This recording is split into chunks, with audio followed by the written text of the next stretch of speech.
Bueno, gracias por venir. George Orwell es un personaje muy citado, pero a la vez muy desconocido. En general, algunos lo tachan de un socialista, otros lo tachan de una especie de anticomunista. Pero la vida de Orwell y Orwell como autor, y también como persona en el fondo, más allá de que George Orwell es un seudónimo, ¿cierto?, para un sujeto que se llama Eric Blair, Orwell fue un tipo que mezcló mucho el tema práctico con lo que él pensaba. Y él trató siempre de ser muy coherente con lo que él creía, o en lo que él creía, lo que él pensaba, con su vida práctica. Entonces no fue extraño que él ya, siendo un funcionario de la policía imperial, ¿cierto?, en la India, empezara a cuestionar la lógica del poder. No fue extraño tampoco que después fuera a pelear en España en la guerra civil contra el fascismo de Franco. Y así trató de ser muy consecuente con lo que él consideraba importante, ¿cierto?, y con ciertos principios que en esta charla la idea es ir rescatando, y que de alguna u otra forma nos demuestran que Orwell no es simplemente un sujeto de izquierdas, sino que parece ser un tipo que rescata mucho del ideario liberal del siglo XIX inglés, pero que obviamente ante un entorno social determinado tiene ciertas inquietudes. Y en base a esa búsqueda, él va viendo ciertas opciones como más válidas que otras.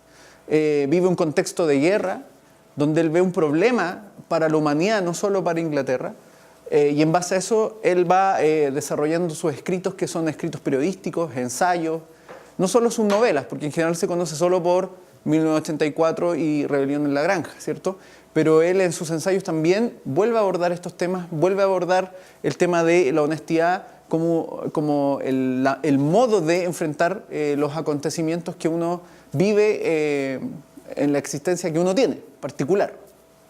Y por lo tanto, quizás el primer llamado hoy día invitarlos a hablar de Orwell es el tema de asumir la honestidad con que enfrentamos nuestra realidad y ser consecuentes con eso. Orwell decía, son importantes las lealtades, pero es más importante ser honesto con uno mismo, ser leal con uno mismo. Y en ese sentido Orwell fue muy consecuente con eso. Él fue en un momento en que, por ejemplo, la intelectualidad a nivel internacional era incapaz de hacer o esbozar alguna crítica contra Stalin. Él fue uno de los que esbozó críticas contra Stalin. En plena guerra, cuando la intelectualidad británica o inglesa se negaba a hablar mal de Stalin porque era un aliado en la guerra, él se atrevió a cuestionar las formas y los métodos totalitarios del régimen soviético.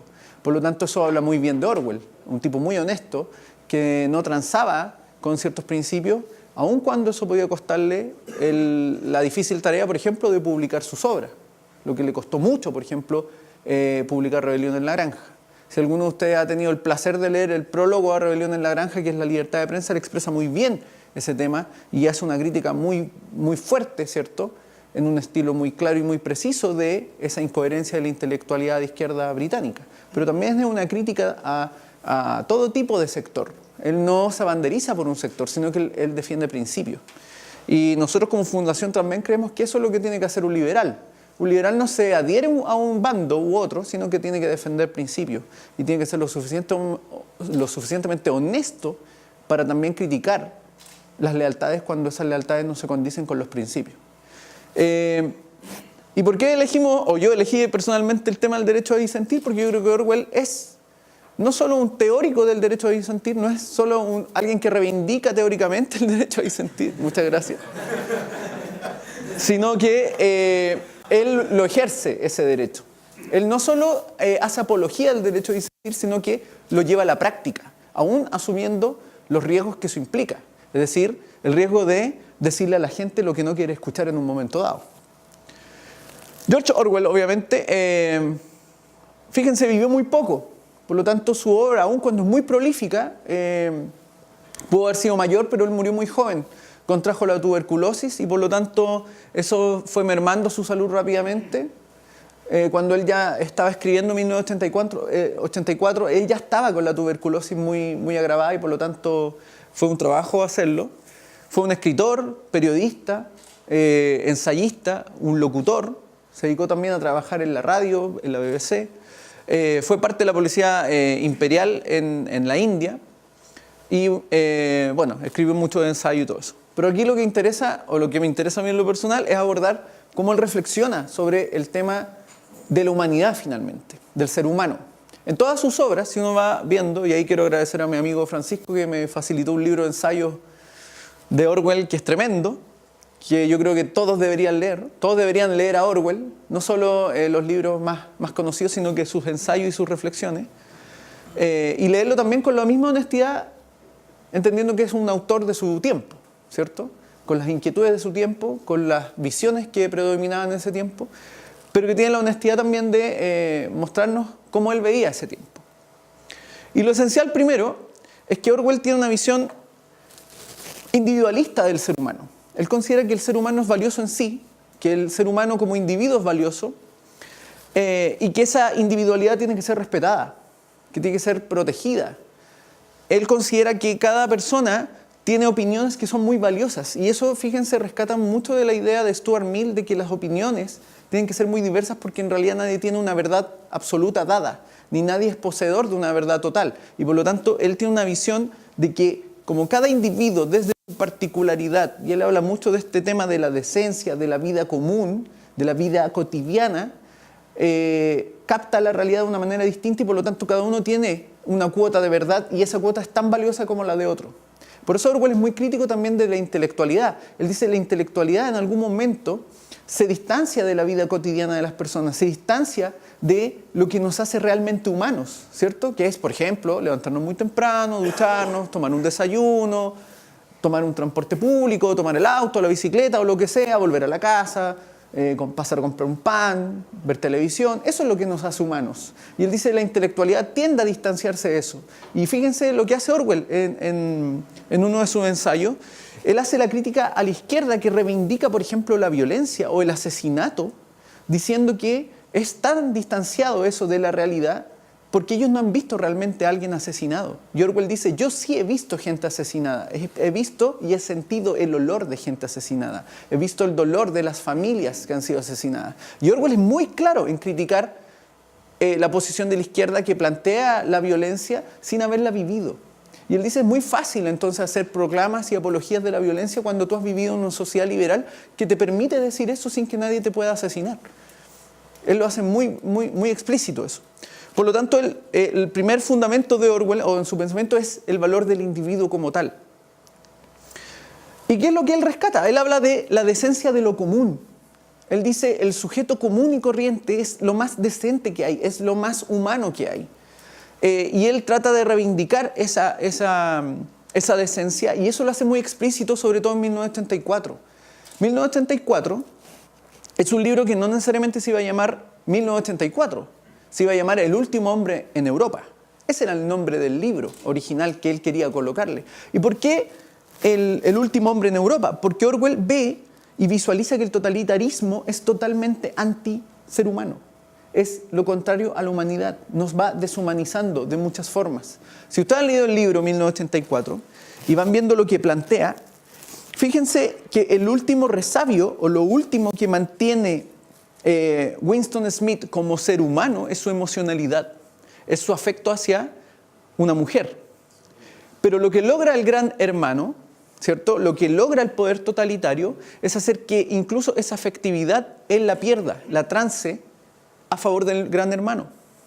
Entonces el último resabio de humanidad de ese sujeto desaparece. Y fíjense que no es solo el último resabio de humanidad, sino que es el último resabio de individualidad. Porque no hay nada más individual que los afectos. Los afectos no son colectivos, ¿cierto? Ni siquiera un par de hermanos ejerce el afecto hacia la madre de la misma forma. Probablemente algunos de ustedes o todos quizás tienen sus parejas y eso es lo más individual que ustedes ejercen. El Estado no puede apropiarse de eso ni un grupo colectivo porque esa es su individualidad. Y entonces lo que ve Orwell en el riesgo totalitario es que esa individualidad desaparece cuando el poder se ejerce de manera excesivamente brutal sobre el ser humano. Como Orwell concibe que el ser humano y la individualidad es valiosa en sí, entonces él dice que cada uno debe tener pleno derecho a decir y a imprimir lo que él cree que es la verdad. siempre que ello no impida al resto de la comunidad, que el resto de la comunidad tenga la posibilidad de expresarse por los mismos inequívocos caminos. Es decir, la misma idea de Stuart Mill de que todos tienen que tener el derecho a expresar opiniones sin censura y con la mayor libertad posible, porque es probable que alguno de los sujetos que está emitiendo alguna opinión tenga una cuota de verdad mayor incluso que un grupo mayoritario en un momento dado. Orwell es muy consciente del tema de la opinión pública, es muy consciente del tema de los significados que operan en una sociedad.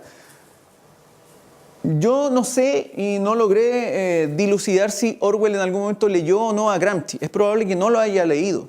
Pero Orwell entiende muy bien el rol que cumplen las palabras y los significados en una sociedad. Y cómo el rol de las palabras y el significado van determinando también cómo esa sociedad o hacia dónde esa sociedad se mueve. Por eso Orwell lo que hace en el fondo, al entender que la opinión pública y los intelectuales tienen un rol, pero no solo los intelectuales, sino que los sujetos comunes y corrientes tienen un rol en la opinión pública y en la libertad de opinión, él lo que exige en los intelectuales sobre todo es la honradez intelectual. Él exige que los intelectuales hablen con la verdad. Y fíjense que la verdad o la noción que él tiene de verdad no es una verdad abstracta ni metafísica, sino que la verdad con los hechos. ¿Y por qué él reivindica esto? Por ejemplo, cuando él está en España peleando, ¿cierto?, en el bando republicano, él visualiza cómo opera el poder, por ejemplo, de parte del Partido Comunista contra los anarquistas, que son del mismo bando contra los fascistas. Y entonces él visualiza y ve cómo la prensa, en este caso la prensa comunista, pero guiada por la Unión Soviética, tergiversa los hechos, es decir, pervierte la verdad y cuenta otros hechos, en desmedro de, en este caso, los anarquistas. Y entonces él dice, eso es una falta de honradez absoluta con la verdad, por parte de grupos que se presumen poseedores de la verdad. Y entonces Orwell es claro y es constante en hacer esta exigencia porque él ve que cuando la verdad empieza a ser cuestionada o cuando la verdad en realidad comienza a ser distorsionada, entonces el riesgo de que el poder se ejerza de manera más brutal es mucho más probable. ¿Y por qué? Porque él dice cuando en el debate público la honestidad, y no solo la honestidad en decir las cosas como son, sino en usar las palabras como corresponden, cuando en el debate público la honestidad empieza a escasear, entonces es imposible saber qué están pensando los otros, es imposible entonces tener un debate público serio, es imposible entonces saber lo que la contraparte piensa. Y él dice y tiene muy claro que el poder, y sobre todo el poder totalitario, entiende muy bien esta lógica. Y por eso, en el fondo, cuando él en 1984 habla de el Ministerio de la Verdad y la Policía del Pensamiento, lo que hace es denunciar cómo la verdad y el lenguaje son tergiversados por el poder. Cuando en el fondo se nos dice que tenemos que pensar de una forma o cuando se nos dice que este concepto es esto y no lo otro, ¿cierto? Cuando se nos dice que el lucro es ilegítimo en todo sentido y se dice que es fraude, cuando conceptualmente no son lo mismo. ¿Se fijan? Y entonces hay una tergiversación del lenguaje. Pero al tergiversarse el lenguaje, entonces hace muy difícil saber si estamos hablando con la verdad o no.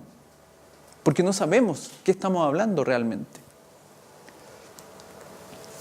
Pero hay otro problema que visualiza Orwell con respecto a la opinión pública y la honestidad intelectual. Y que él lo vive. Y es, por ejemplo, el tema de la autocensura. Él dice en Inglaterra, lo que ocurre no es que haya censura por parte del Estado, es decir, el Estado y el gobierno permiten mucha publicación. Sin embargo, como la intelectualidad es muy deshonesta, entonces no es capaz de decir las cosas como son, no es capaz de ejercer la opinión de manera honesta y se autocensuran en el ejercicio de eso.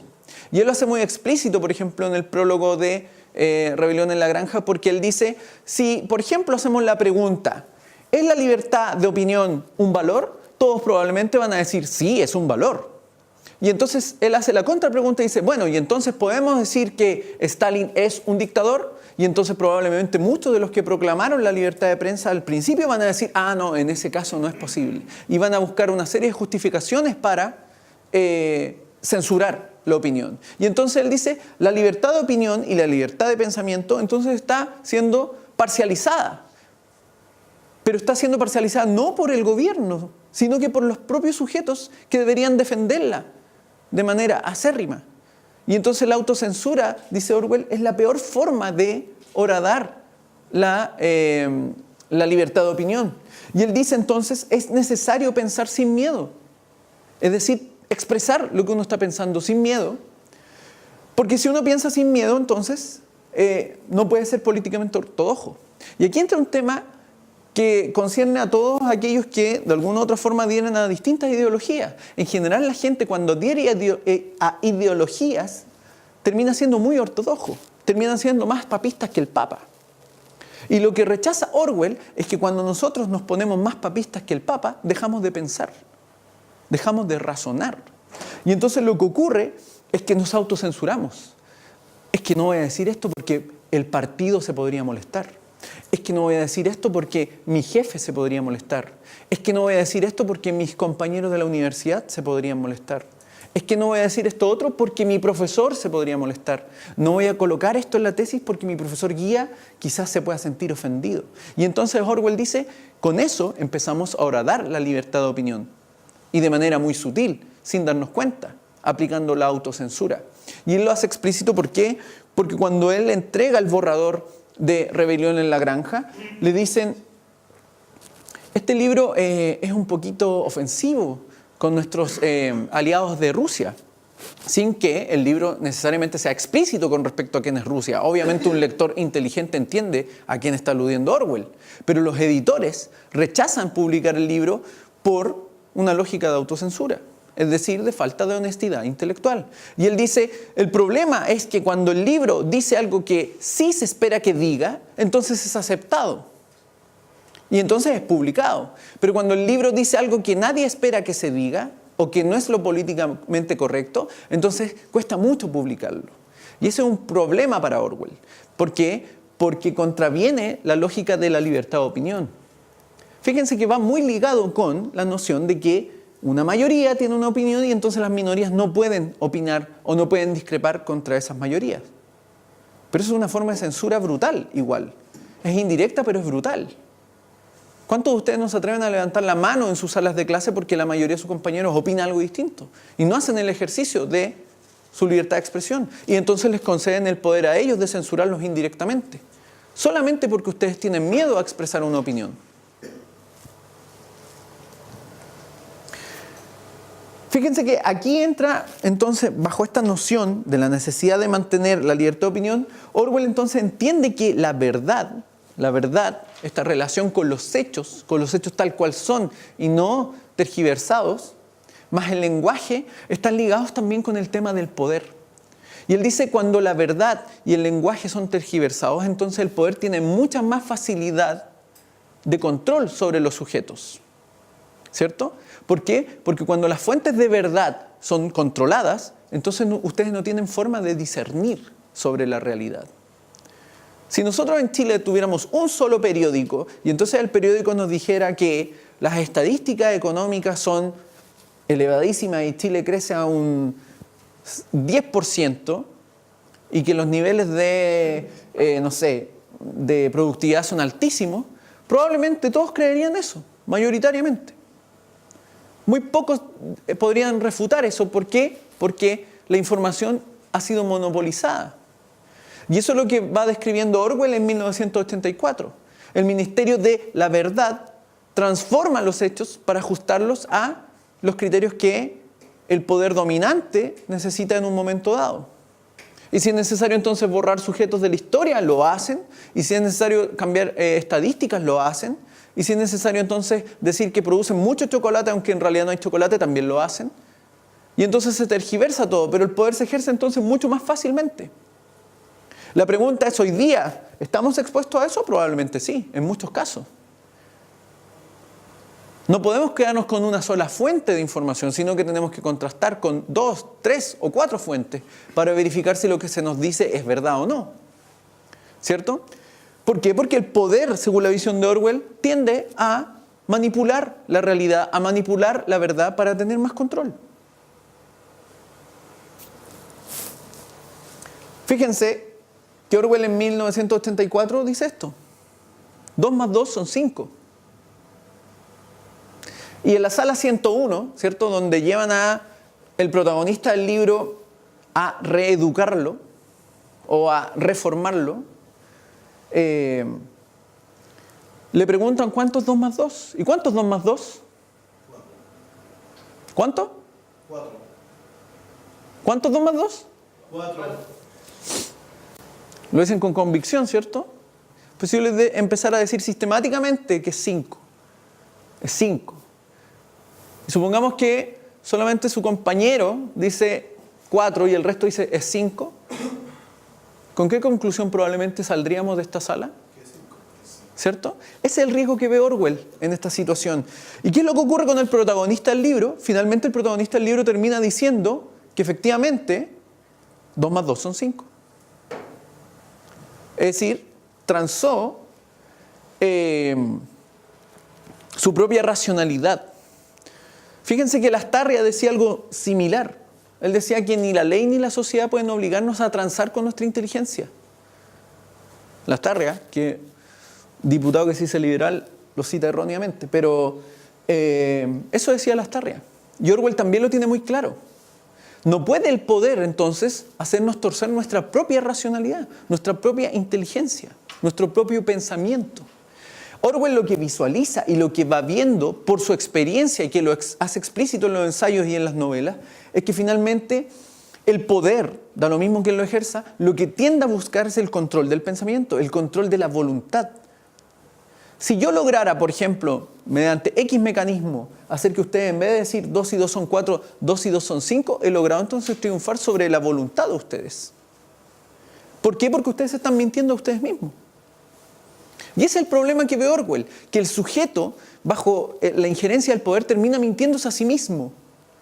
Y el problema no es solo con la matemática, es con el tema de los principios, es con el tema de la ética.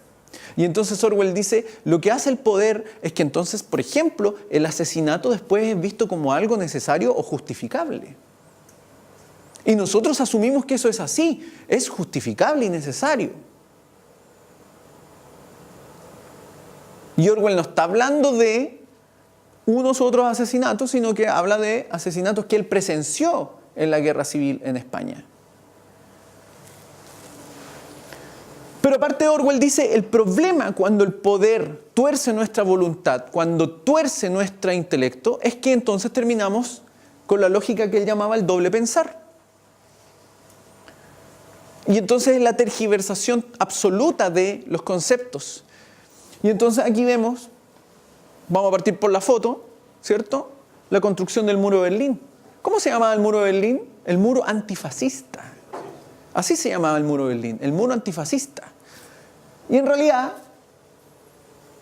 desde la República Democrática Alemana, el muro se ofrecía como una protección para la democracia socialista, ¿cierto? Pero en realidad, el muro, con esta lógica del doble pensar, el muro era la esclavitud para esa sociedad alemana. Los alemanes estaban tratando de escapar de Alemania, no estaban tratando de entrar a Alemania. Y entonces se produce la lógica del doble pensar, y Orwell lo hace muy explícito en 1984 cuando dice, la guerra es la paz, la libertad es la esclavitud y la ignorancia es la fuerza. Ese es el lema del Gran Hermano en 1984. Orwell escribe este libro en plena Segunda Guerra Mundial. Lo escribe cuando la Unión Soviética está en la cúspide del poder. No es cuando muere Stalin y después se hace evidente la brutalidad del régimen. Es cuando el régimen tiene todo el consenso social y el apoyo internacional como un modelo a seguir. Y Orwell es lo suficientemente valiente como para hacer esta crítica. Y aparte no es solo valiente, es preclaro en tener muy claro el hecho de que esta lógica opera en la sociedad soviética. Esto no es solo fantasía, no es solo novela, es la realidad que él presume que está ocurriendo en la Unión Soviética y que él ya visualizó en Cataluña. Y entonces lo que dice Orwell es que cuando el poder tuerce nuestra voluntad, Cuando el poder nos hace entonces idiotas, cuando el poder nos inhibe de pensar por nosotros mismos, cuando el poder nos hace temer pensar por nosotros mismos, nos aplica el miedo para ejercer la opinión, entonces surge el totalitarismo mental. Y entonces la frase de Orwell, que está también en el libro 1984, es muy clara. Quien controla el pasado, controla el futuro. La Unión Soviética borraba fotos donde estaba Trotsky con Lenin, porque obviamente Trotsky después no era un sujeto muy apreciado por el Politburo soviético. Y entonces había funcionarios que se dedicaban a borrar las fotos donde estaba Trotsky con Lenin. Y no solo a borrar, ¿cierto? También mataron a Trotsky. Mandaron a matar a Trotsky, ¿cierto? ¿Qué dice Orwell en el libro? Quien controla entonces el pasado, controla el futuro. Y quien controla el presente, controla el pasado también. ¿Y por qué pongo la foto de Chávez? Porque Chávez, obviamente, cumple muy bien con la lógica de control de la historia, ¿cierto? Del control mental. Y trata de establecer un nexo histórico entre él y Bolívar. Y entonces esta figura de un Bolívar muy parecido a Chávez, ¿cierto? Donde dice la frase de los libertadores. Hay un salto de varios años históricos para hacer una nueva historia, ¿cierto? Y entonces el totalitarismo mental, fíjense aquí el totalitarismo mental, si nosotros cambiamos el pasado, entonces no podemos entender nuestro presente. Somos sujetos ahistóricos, somos sujetos sin memoria, finalmente. Ahora, el punto es que la memoria es una disputa del poder. El poder siempre trata de construir su propia memoria.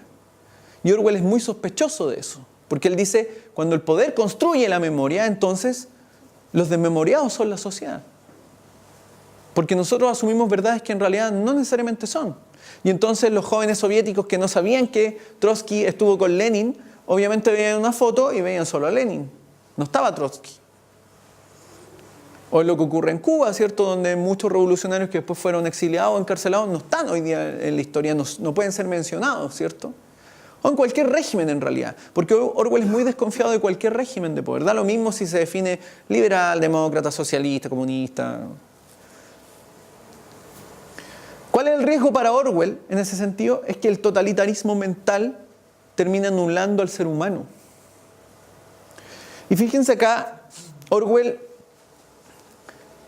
en el contexto en que desarrolla su trabajo intelectual, su producción literaria, es muy simultáneo a el periodo en que Hannah Arendt también desarrolla su trabajo. Y ella también va visualizando el mismo problema. Van visualizando que la sociedad occidental, ¿cierto? Que para ellos es la sociedad civilizada, está entrando en una fase de barbarie brutal, de deshumanización brutal.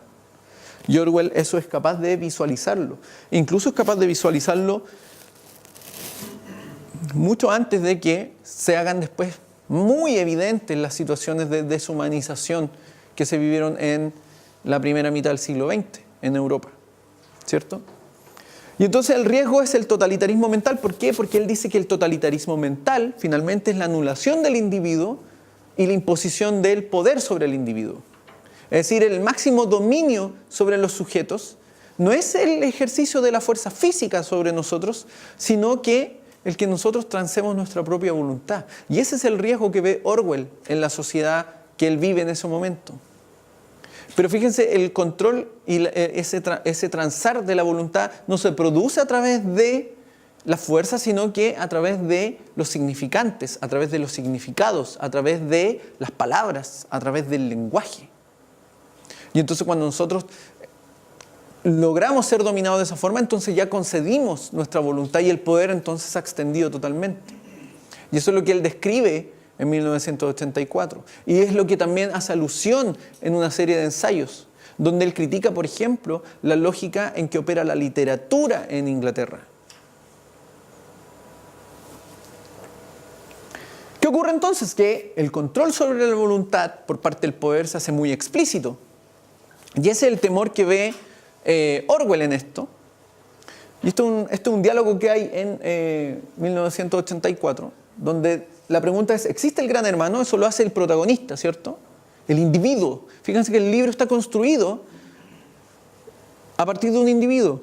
Y el individuo se enfrenta a esta totalidad. Y entonces el individuo pregunta, ¿existe el gran hermano? Claro que existe, le dice O'Brien. El partido existe. El gran hermano es la encarnación del partido. Y existe en el mismo sentido en que yo existo. Fíjense la proclama individualista de eso. Yo existo. Cada uno de ustedes existe, ¿no? O ustedes son un programa de software que viene aquí a...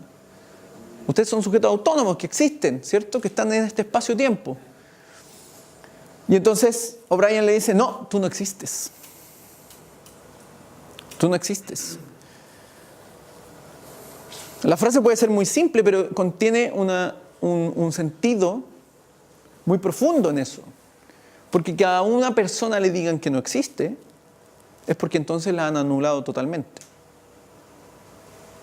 No solo anulan su individualidad, sino que te borran de todo. ¿Cierto? El que no existas implica entonces que tú no tienes voluntad, que tú no tienes ninguna clase de valor y que eres un mero instrumento del poder. ¿Cuál es el problema que ve en esta lógica Orwell? Es que finalmente el poder se devora a los sujetos. El poder los devora como el dios Saturno devora a sus hijos. Y el poder entonces fagocita de los sujetos, ¿cierto? Y el poder es insaciable en ese proceso. Orwell dice, el problema es que cuando el poder entonces se desata hambriento de voluntades, porque eso es el poder al final, una sed de control, una sed de controlar voluntades, lo que ocurre es que el poder jamás queda satisfecho. Y entonces los sujetos pierden su esencia porque finalmente no son más que un recurso para el propio poder. Por eso es fácil borrar a Trotsky. Porque era un recurso solamente para el poder. Y fíjense, el poder ya se despersonaliza porque el poder ya no actúa en función de un sujeto, sino que hay una maquinaria de poder. Por eso el gran hermano es un sujeto impersonal. Nadie sabe quién es el gran hermano. Pero el gran hermano no es solo una metáfora del poder, sino que es la metáfora del aparato burocrático que se desarrolla en la primera mitad del siglo XX en Europa y en parte del mundo. Un aparato burocrático donde el poder se torna cada vez más impersonal, ¿cierto? Y entonces Hannah Arendt habla de el despotismo de nadie, ¿cierto? Nadie sabe en realidad quién es O'Brien. Nadie sabe quién es el gran hermano, pero todos sabemos que está ahí, que está presente. Todos sabemos que está en las telepantallas. ¿Ustedes saben quién los mira a través de las cámaras de seguridad en las calles? ¿O qué uso hay de su imagen con esas cámaras? Nadie sabe. Es muy impersonal. El poder se extiende de manera muy impersonal. ¿Ustedes saben quién tiene acceso a su información cuando ustedes sacan un carnet de identidad, una licencia de conducir? ¿O ustedes saben quién maneja la información que ustedes entregan cuando contratan un servicio de telefonía? ¿O el cable? ¿Saben quién maneja esa información? Se vende, sé que se vende. ¿Cierto? Es un poder impersonal, pero es un poder impersonal, ¿cierto? Ese es el riesgo que ve Orwell en toda esta situación. Pero el problema es que el poder de esa forma, el control de la voluntad finalmente se traduce en la negación del individuo. Fíjense que aquí Orwell es un tipo que hace una reivindicación del individuo. Él reivindica la libertad individual. Él no es un crítico del liberalismo, es un crítico del capitalismo en el contexto en el que él lo visualiza. Pero él reivindica a la sociedad liberal británica. En su crítica a la intelectualidad de izquierda, él dice, ustedes han vivido en una sociedad liberal donde ustedes pueden emitir opiniones sin que nadie los amedrente. Y entonces Orwell reivindica al individuo. ¿Y qué es lo que plantea, por ejemplo, en 1984? Lo que le dice el gran hermano, en el fondo, es que nunca podrás experimentar de nuevo un sentimiento humano. Todo habrá muerto en tu interior. ¿Por qué? Porque nuestro interior, ¿cierto?, es muy individualista, ¿cierto? Ninguno de nosotros puede saber lo que realmente está pensando el otro ni lo que siente el otro. Nunca más serás capaz de amar, ni de la amistad, ni de disfrutar la vida, ni de reír, ni de sentir curiosidad por algo, de tener valor, de ser un hombre íntegro. Estarás hueco, te vaciaremos y te llenaremos de nosotros. Fíjense la contraposición que hace muy explícita Orwell en esta frase entre la noción del individuo como un sujeto que tiene todo esto. La capacidad de amar, de la amistad, de disfrutar la vida, de reír, de sentir curiosidad, de en el fondo ser íntegro desde la individualidad versus un colectivismo que es el nosotros. Y un colectivismo que es muy impersonal, porque no sabemos qué es el nosotros. Pero aparte refleja en esta frase la anulación del individuo a través de un nosotros, que también es muy abstracto. Y entonces, ¿por qué está de fondo esta foto? Porque fíjense acá, esta imagen corresponde a una película, una versión de 1984, donde están los 2 minutos de odio. ¿Cierto? Y entonces la masa, el nosotros, muy irracional, ¿cierto? Actuando de manera muy irracional y controlada a través de esos minutos de odio. Ahora la pregunta es, ¿en cuántos contextos quizás nosotros operamos de esta forma? Como una masa irracional. ¿En cuántos contextos quizás hacemos uso de nuestros minutos de odio sin quizás darnos cuenta, sin estar actuando individualmente o con el miedo a disentir? Quizás en los estadios se produce eso, ¿cierto? La masa actúa de manera muy inesperada. ¿Cuántos se atreven a disentir de la masa? Es muy difícil, ¿cierto? El último hombre. Fíjense por qué entonces él llama el último hombre a esta novela. Él dice, el enemigo es la mente de fonógrafo. Estemos o no de acuerdo con el disco que se toca en el momento, es decir, con la monotonía, con lo homogéneo, con el discurso repetitivo. Fíjense que eso es muy, muy claro en el contexto de Orwell con respecto al tema de la propaganda. La propaganda, constantemente, cada 3 horas escuchando la propaganda del gobierno, cada 3 horas escuchando al dictador hablando, cada 3 horas escuchando a, no sé, X personas haciendo la propaganda al gobierno. Claro, a los presidentes, ¿cierto? ¿Por qué? Porque el poder se busca reforzar de esa forma. ¿Por qué? Porque se entiende que controlando las voluntades, entonces el poder se ejerce mucho más fácilmente. Y entonces Orwell ve claramente, aquí vemos una lógica de masas absolutamente. Pero hay un individuo que no sigue la lógica de la masa. Ahora, esta conducta de hacer lo mismo lo podemos ver en muchas instancias, ¿cierto? Lo vemos en la barra brava, lo podemos ver en la iglesia, lo podemos ver en un partido político, en una serie de instancias donde parecemos operar más como hombres masa que como individuos. En un concierto.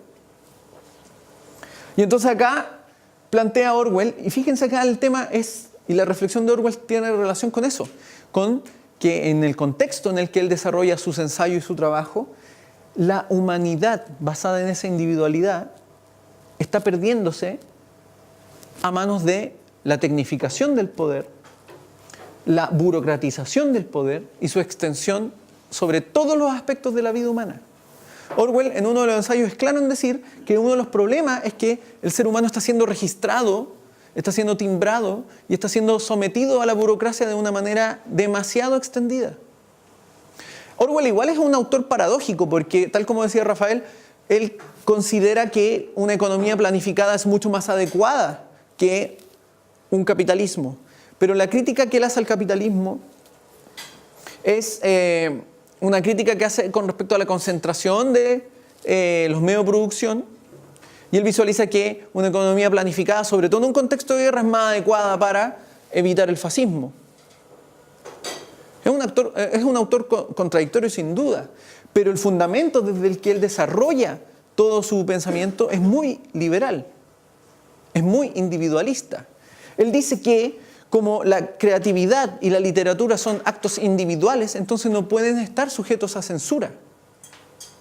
Por eso es muy crítico de los ministerios que censuran, ¿cierto? No es solo el Ministerio de la Verdad, él dice hay oficinas estatales reales en Inglaterra o en otros países donde se dedican a visar que lo que escriban los autores sea lo correcto. Y él es muy crítico de eso. Y aquí viene el punto clave. como la humanidad está fundada en la individualidad, es decir, en nuestro valor personal, en nuestro valor individual, entonces él reivindica el derecho a disentir. Una sociedad tiene que permitir el derecho a disentir. Y a tomar buenas copas de vino. ¿Por qué? Porque él dice, el derecho a disentir es el primer bastión para defender la individualidad. Cuando nosotros, y fíjense aquí, la interpelación de Orwell no es solo a que el derecho a disentir esté resguardado por la ley o la autoridad, son ustedes, cada individuo el que tiene que resguardar ese derecho. ¿Por qué? Porque cuando nosotros transamos nuestro derecho a disentir, es decir, cuando concedemos pensar como la masa o como la mayoría, entonces hemos transado nuestra propia individualidad, hemos transado nuestra humanidad. Porque Orwell tiene muy claro que la humanidad o la condición de seres humanos está intrínsecamente relacionada con nuestra individualidad. Y por lo tanto, el ejercicio de la individualidad exige que nosotros emitamos la opinión sin miedo y podamos disentir de otras opiniones. Fíjense lo que dice Orwell acá. Y aquí es la noción de por qué el derecho a disentir es tan clave y por qué hay que rechazar opiniones que promueven prácticas totalitarias. Él dice, esa gente no ve que si uno alienta los métodos totalitarios puede llegar el tiempo en que se usen contra uno en lugar de para uno. Y la frase continúa diciendo, si tú proclamas la detención de los fascistas, es probable que luego vengan por ti a detenerte. Y aquí fíjense que lo que hace Orwell es decir, no proclamen la violencia, no proclamen la fuerza, no proclamen la acción del poder estatal, no proclamen al poder para actuar sobre otros. Porque el poder, tal como les dije anteriormente, en su afán de fagocitar, en su afán de insatisfacción para devorar sujetos y voluntades, no para. Y jamás va a parar. El poder jamás se detiene en devorar voluntades. Y eso lo tiene tan claro Orwell que por eso hace esta advertencia.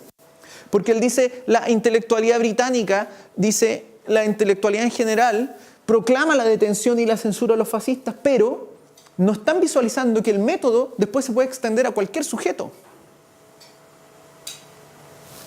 ¿Y por qué él hace esa reflexión? Porque él ve lo que ocurre en la guerra civil en España. Él ve que los que pelean contra los fascistas terminan actuando de manera tan fascista como los fascistas. Y eso a él le genera un ruido, le genera una contradicción, porque él no puede concebir que alguien que lucha contra el fascismo sea igual de fascista que los fascistas. Y entonces hace la advertencia de que cuando nosotros transamos nuestra individualidad, cuando transamos el derecho a disentir, cuando entonces hacemos o le negamos a otros el derecho a disentir porque consideramos que sus opiniones no son correctas, no lloremos cuando vengan a nosotros a censurarnos porque nuestras opiniones no sean correctas. Por eso no es aceptable el lloriqueo de algunos cuando dicen, esta opinión no me parece a mí correcta, no debería opinar, porque en el fondo el lloriqueo posterior, cuando a ellos lo censuren, no es válido, no es aceptable. Si tú promueves métodos autoritarios, si tú promueves métodos totalitarios, no te quejes que después te pongan la bota encima. Y este dibujo lo refleja muy bien, porque aquí podemos ver, por ejemplo, un sacerdote, un pintor, un médico, y la frase es muy clara, a usted también le llegará su hora. ¿Qué es lo que ocurre en Alemania? Cuando en la Alemania nazi empieza a ocurrir el tema. La sociedad alemana no se inmuta cuando ciudadanos alemanes, judíos, comienzan a ser perseguidos. Cuando se les niega el derecho a propiedad, cuando se les saca de las universidades, cuando se les saca de las escuelas, cuando se les empieza a enviar a guetos, y la sociedad alemana no se inmuta. ¿Por qué? Porque creen que el problema es para los judíos y no para los alemanes. Pero resulta que el problema es que el poder después se extendió sobre todos y el desastre les llegó a todos. Lo mismo ocurre, y aquí es la crítica que nosotros podríamos hacer quizás como liberales, a los grupos socialdemócratas cuando empiezan a promover ciertas nociones coactivas o empiezan a concederle más espacios al poder, diciendo que en realidad ellos no quieren un sistema dictatorial, que ellos no quieren un sistema totalitario, que ellos no son liberticidas, pero sin embargo abren la puerta a eso. Y luego, cuando se extiende sobre ellos el autoritarismo o la dictadura, entonces dicen, uy, parece que nos equivocamos. Ese es el problema que ocurre con esto. Y por eso Orwell es muy claro en decir, tú no puedes promover acciones autoritarias, tú no puedes negar el derecho a disentir a otro. No puedes hacer o promover la censura, bajo ningún aspecto.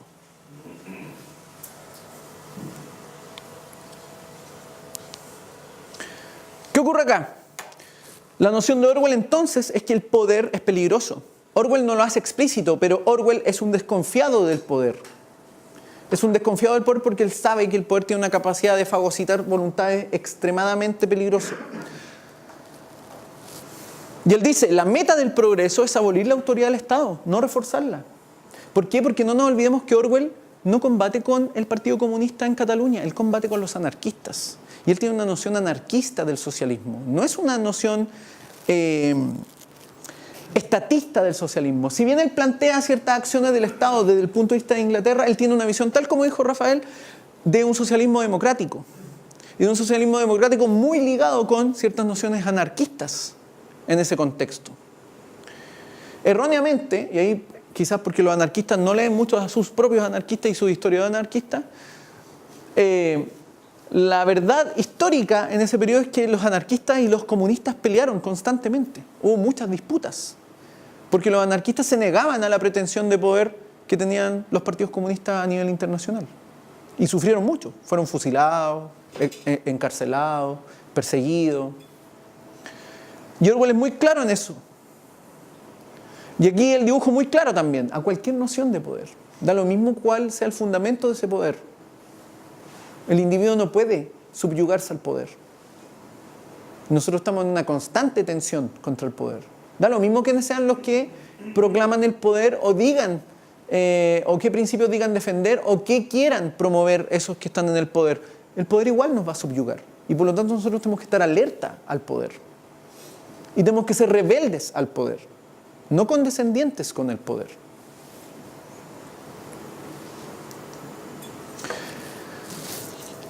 ¿Qué es lo que ocurre y cuál es la preocupación de Orwell en todo este proceso de reflexión que va y que está disperso en todos sus ensayos y reflexiones? Es que el ser humano va perdiendo su humanidad. Nos vamos volviendo entonces muy deshumanizados, muy brutales. Y no es necesariamente brutales en el sentido de que nos ensuciemos las manos con sangre, sino que perdemos nuestra sensibilidad, nuestra decencia cotidiana. Cuando uno lee, por ejemplo, el juicio Eichmann, ¿cierto? Eichmann dice, bueno, es que yo cumplí órdenes, yo cumplí lo que se me pidió. El tipo tiene una capacidad cero de discernir lo que estaba haciendo. Él solo cumplió la orden. Mandar a gente a los trenes para que los mandaran a unos hornos. Es decir, para que ejecutaran a personas. Y él lo considera que él cumplió la orden. La lógica de la burocracia es muy impersonal. La burocracia es una expresión del poder impersonal. El burócrata no le importa si tiene que mandar al niño al Sename a que se lo violen, ¿cierto? Lo manda solamente, porque es la orden que se dio. Pero no discierne si eso es lo correcto o no. La jueza no discierne si quitarle la hija al carabinero que la ha criado por 4 años es correcto o no. Solo cumple la orden que hay que ejecutar. Y entonces lo que ve Orwell es que esta extensión del poder burocrático y del poder que fagocita voluntades hace que nosotros vayamos perdiendo nuestra humanidad. Porque nuestra humanidad está fundada en el ejercicio de la voluntad. Y la voluntad es una condición de nuestra individualidad. Y fíjense entonces, el dibujo muestra muy bien esta lógica. El ser humano, ¿cierto? Ya después comienza a ser solamente una mera estadística. Una mera estadística.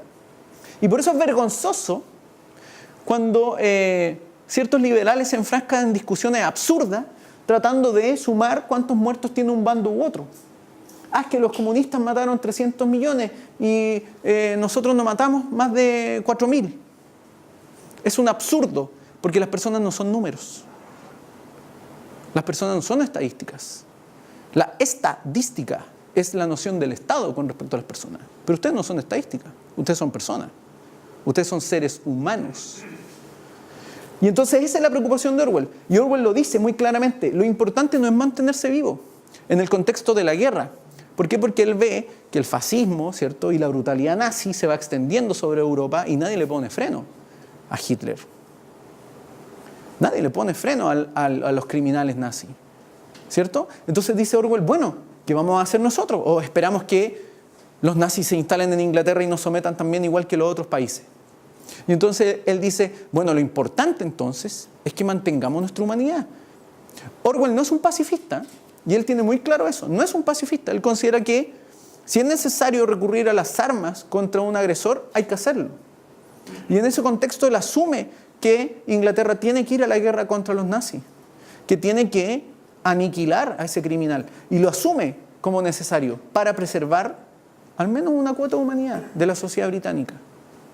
Y entonces él visualiza que ese riesgo está constantemente cuando el poder empieza a actuar sobre las personas.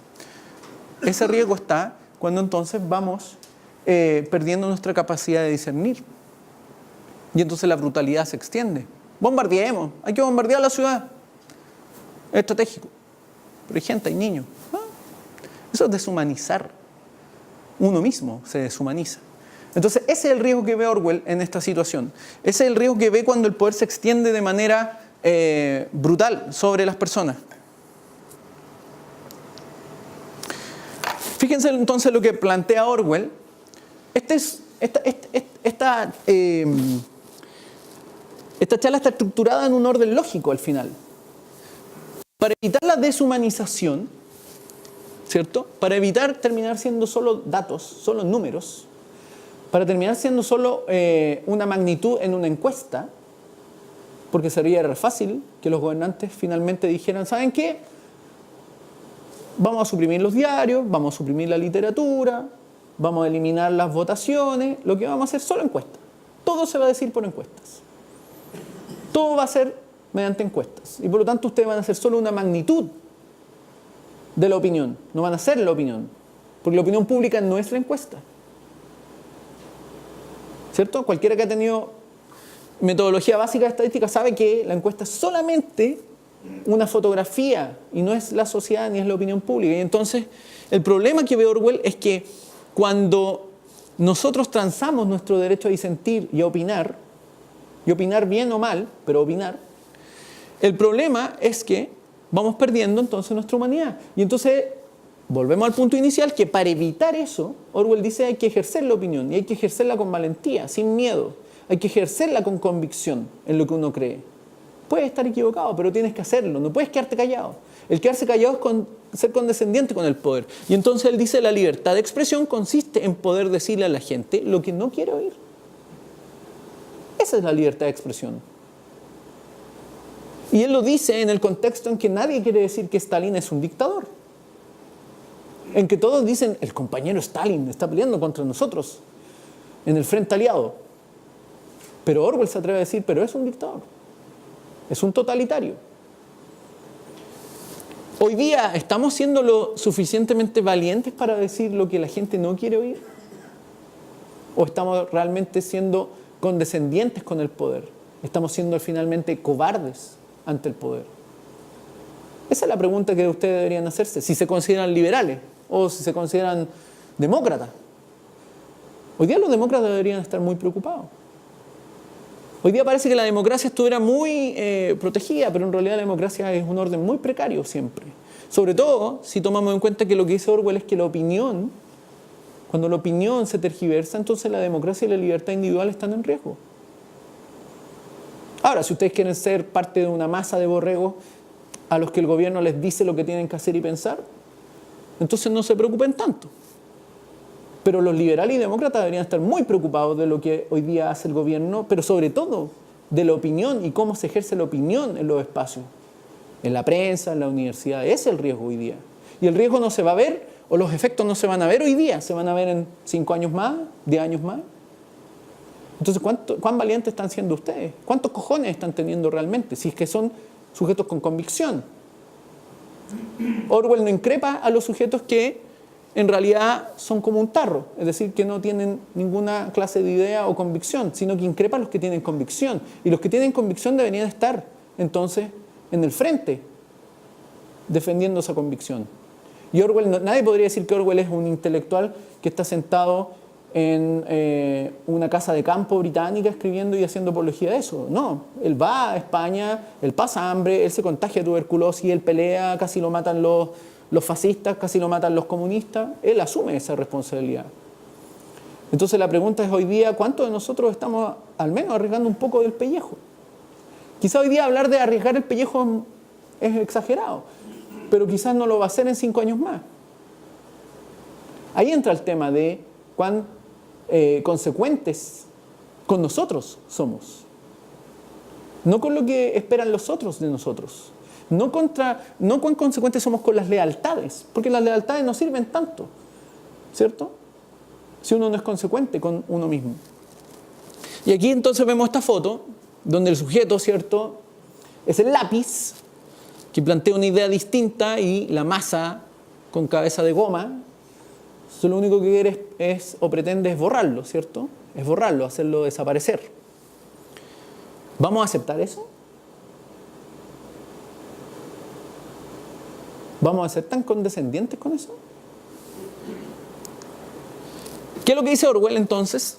Que en tiempos de engaño universal, fíjense que Orwell tiene una visión pesimista del desarrollo y del futuro de la humanidad. Obviamente una Segunda Guerra Mundial brutal. Él dice, en tiempos de engaño universal, decir la verdad se convierte en un acto revolucionario. Entonces, ser revolucionario no es Gabriel Boric diciendo lo que la gente quiere escuchar.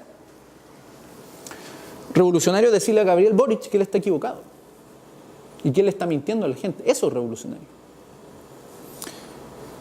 ¿Vamos a ser revolucionarios o vamos a ser conservadores? Esa es la pregunta. Gracias.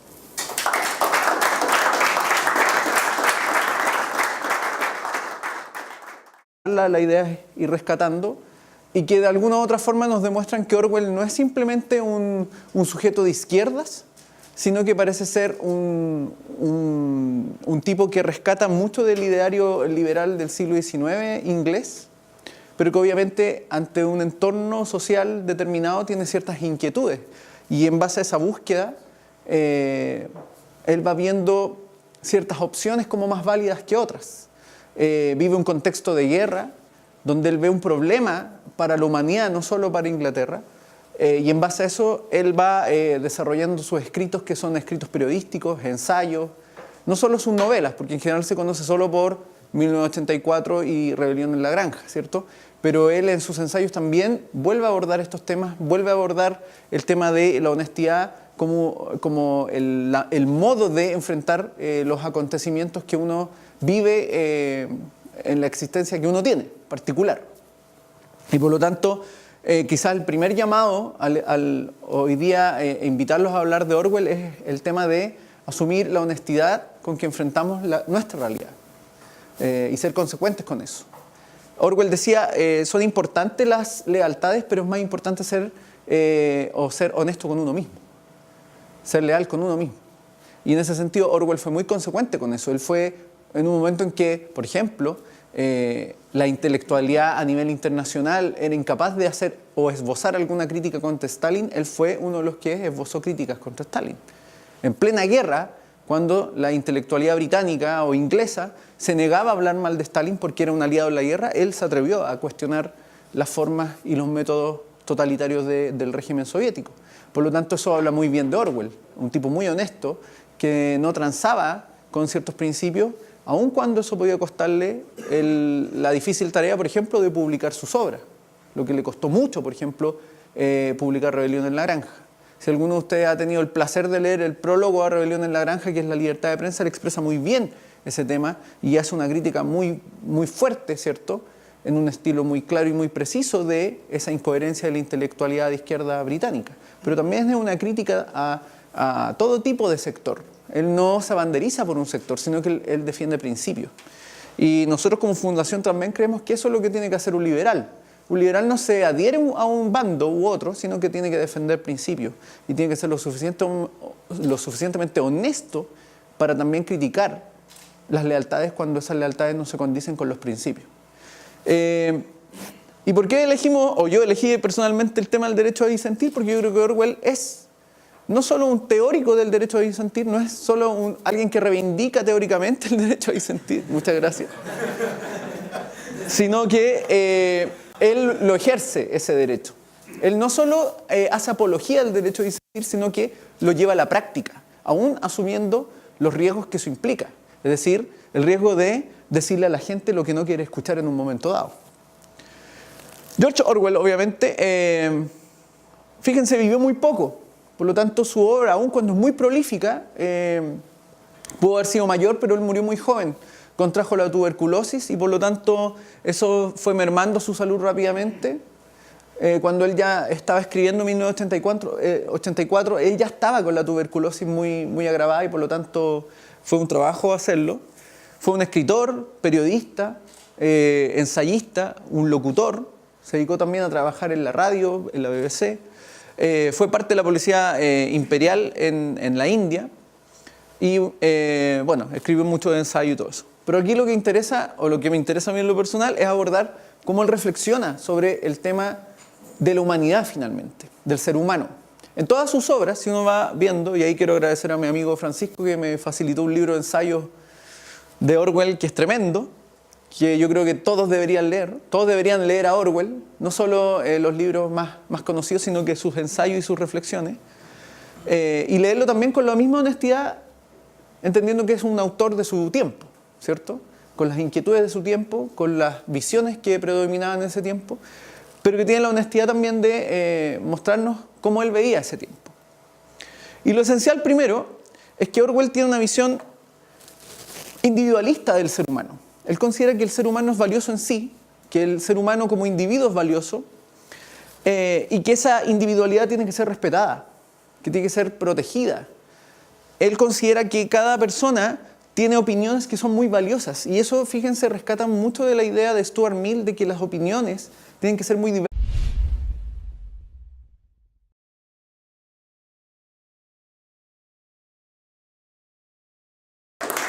Bueno, gracias por venir. George Orwell es un personaje muy citado, pero a la vez muy desconocido. En general, algunos lo tachan de un socialista, otros lo tachan de una especie de anticomunista. Pero la vida de Orwell y Orwell como autor, y también como persona en el fondo, más allá de que George Orwell es un seudónimo, ¿cierto?, para un sujeto que se llama Eric Blair, Orwell fue un tipo que mezcló mucho el tema práctico con lo que él pensaba. Y él trató siempre de ser muy coherente con lo que él creía, o en lo que él creía, lo que él pensaba, con su vida práctica. Entonces no fue extraño que él ya, siendo un funcionario de la policía imperial, ¿cierto?, en la India, empezara a cuestionar la lógica del poder. No fue extraño tampoco que después fuera a pelear en España en la guerra civil contra el fascismo de Franco. Y así trató de ser muy consecuente con lo que él consideraba importante, ¿cierto?, y con ciertos principios que en esta charla